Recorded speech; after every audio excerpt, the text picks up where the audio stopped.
आप सर्वों ने मारा नमस्कार। चांद पर हम जा चुके हैं, चांद पर हम जा चुके हैं, सितारों को गिन लेंगे, सूरज को संभाल के रखना वरना उसको भी हम छीन लेंगे।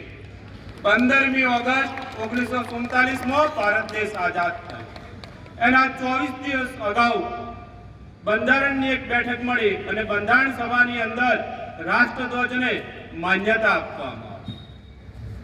આ રાષ્ટ્રધ્વજની અંદર 3 રંગ છે, કેસરી, સફેદ અને લીલો। વચ્ચે અશોક ચક્ર છે। અશોક ચક્રની અંદર 24 આરાય।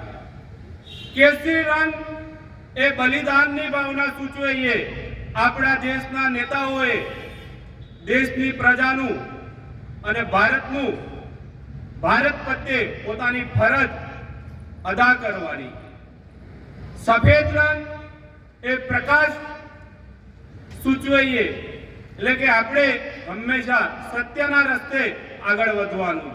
અને ત્રીજો રંગ એ કેસરી રંગ જે આપણને આ જમીન સાથે જોડવાનું કામ કરે। અને વચ્ચે અશોક ચક્ર, અશોક ચક્ર એટલે ધર્મ ચક્ર કહેવાય। અને ધર્મ અને સત્યને કેન્દ્રમાં રાખીને ધ્વજની નેજા હેઠળ જે લોકો કામ કરે છે એમને સત્યના રસ્તા પર ચાલવાનું। અને 24 આરા જે આપણને ચરણવે મધુ વિનંતી એટલે કે ફરનારનું ભાગ્ય હંમેશા ફરતું રહે। 2002 પહેલા આપણે આપણો રાષ્ટ્રીય ધ્વજ રાષ્ટ્રીય તહેવાર પર ફરકાવી શકતા હતા। દિલ્હીની અંદર નવીન જિંદલ નામના એક ઉદ્યોગપતિએ વડી અદાલતની અંદર અરજી કરી, ત્યાર પછી આપણે જાહેર કાર્યક્રમની અંદર પણ આપણો ધ્વજ આપણે ફરકાવી શકીએ છીએ। આપણે જ્યારે આપણો રાષ્ટ્રધ્વજ ફરકાવીએ ત્યારે આપણે કેટલીક બાબતોનું ધ્યાન રાખવાનું હોય છે। તો શું ધ્યાન રાખવું?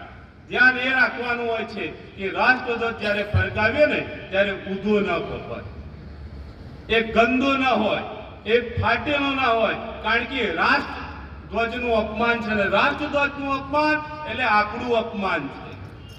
જ્યારે આપણે રાષ્ટ્રધ્વજ ફરકાવતા હોઈએ અને જ્યારે ત્રાસો પકડીએ, આપણે જ્યારે ત્રાસો પકડીએ ને ત્યારે ધ્વજ દંડ આગળ રહેવો જોઈએ અને ધ્વજ જમણી બાજુ રહેવો જોઈએ। જ્યારે બીજા દેશોના સમકક્ષ આપણો જ્યારે ધ્વજ ફરકીએ ત્યારે ખાસ કાળજી એ રાખવાની છે કે આપણા ધ્વજને સન્માન મળવું જોઈએ। આપણો ધ્વજ બીજા ધ્વજોની તુલનાની અંદર જમણી બાજુ હોવો જોઈએ અને દરેક ધ્વજ સરખા કદના હોવા જોઈએ। ધ્વજ અલગ ધ્વજ દંડ પર હોવો જોઈએ। આ આપણે કાળજી રાખવાની છે।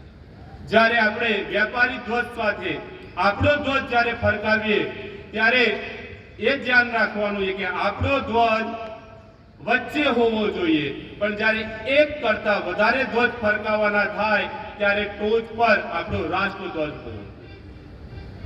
રાષ્ટ્રધ્વજ વડાપ્રધાન, રાષ્ટ્રપતિ, ઉપરાષ્ટ્રપતિ, રાજ્યપાલને ગાડી ઉપર ફરકાવી શકાય છે। રાષ્ટ્રધ્વજ આપણે પ્લાસ્ટિકનો વાપરવાનો નથી, એટલા માટે આપ સૌને વિનંતી કરું છું કે આપણા શેરી મોહલ્લાની અંદર જો પ્લાસ્ટિકનો ધ્વજ નાનો હોય કે મોટો ધ્વજ હોય, જો પડ્યો હોય નીચે તો આપણે લઈ એને યોગ્ય જગ્યાએ પહોંચાડવો જોઈએ, કારણ કે ધ્વજ એ આપણું સ્વાભિમાન છે।